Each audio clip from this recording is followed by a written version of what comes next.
Assalamualaikum warahmatullahi wabarakatuh, Mr. Bambang. Minal aizin wal faizin. My name is Hanum Dwi Putri Setiani, Class 1A T3 Business Administration number 13. In here, I will storytelling about the Frog Prince by Brothers Grimm. This is the Frog Prince story. One fine evening, a young princess went out to take a walk by herself in a wood, and she came to a cool spring of water, and she had a golden ball in her hand, which was her favorite plaything, and she was always tossing it up into the air and catching it again as it fell. After a time she threw it up so high that she missed catching it as it fell, and the ball bounded away and rolled along on the ground until at last it fell down into the spring. She began to cry and say, "Alice, if I could only get my ball again, I will give all my fine clothes and jewels and everything that I have in the world." While she was speaking, a frog put its head out of the water and said, "Princess, why do you weep so bitterly?" "Alice," said she, "what can you do for me, your nasty frog? My golden ball has fallen into the spring." The frog said, "I do not want your jewels, your pearls, and your fine clothes, but if you will love me, and let me live with you, and eat from your golden plate and sleep on your bed, I will bring you your golden ball again." "What nonsense!" thought the princess. "This silly frog is talking. He can never even get out of the spring to visit me, and he might be able to get my ball for me. And therefore, I will tell him he shall have what he asks."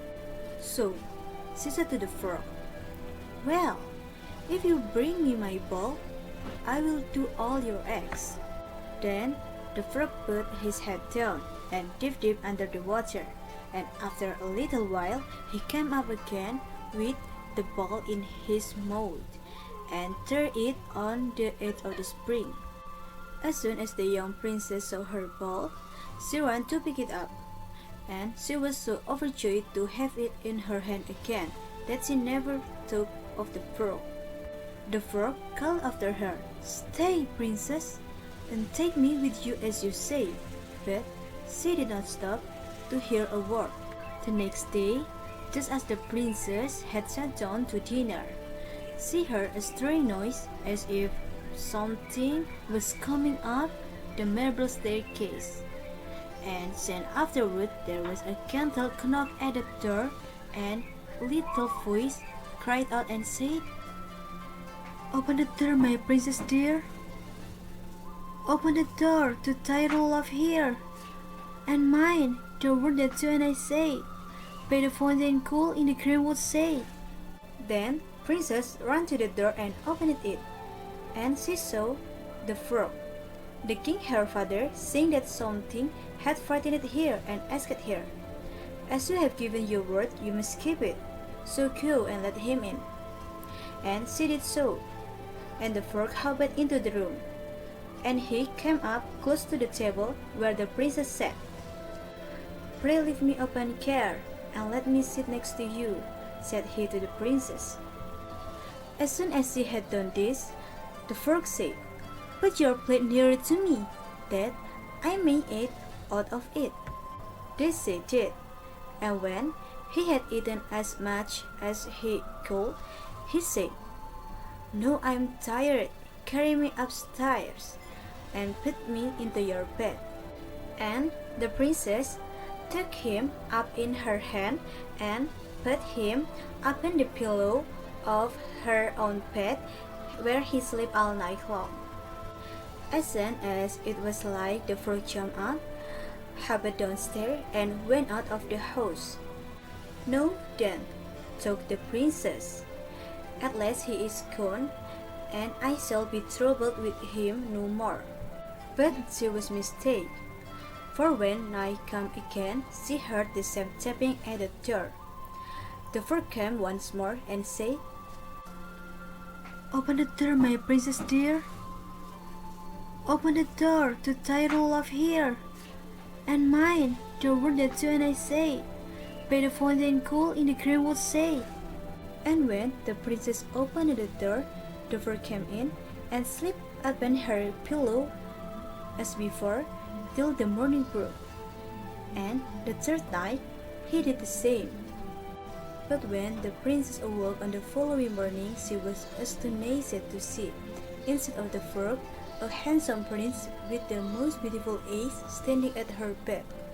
He told her that had been enchanted by a spiteful fairy, who had changed him into a frog, and that he had been fated so to abide till some princess should take him out of the spring, and let him eat from her plate, and sleep upon her bed for 3 nights.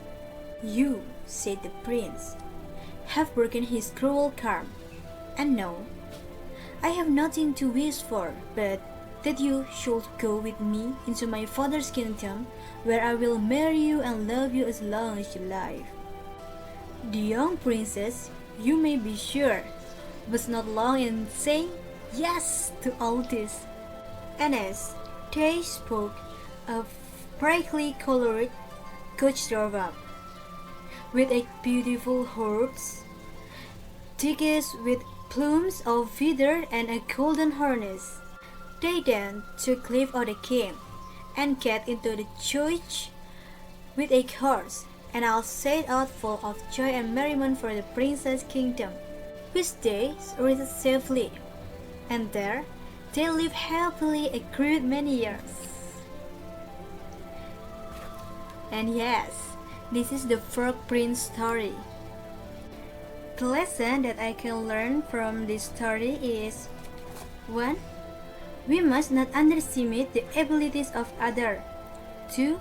Always take positive side of the frog's struggle for his love for the princess. 3. Be wise in choosing what is bad and what is good. And 4. We must respect to the opinion of others. Yes, this is my assignment, sir. Thank you.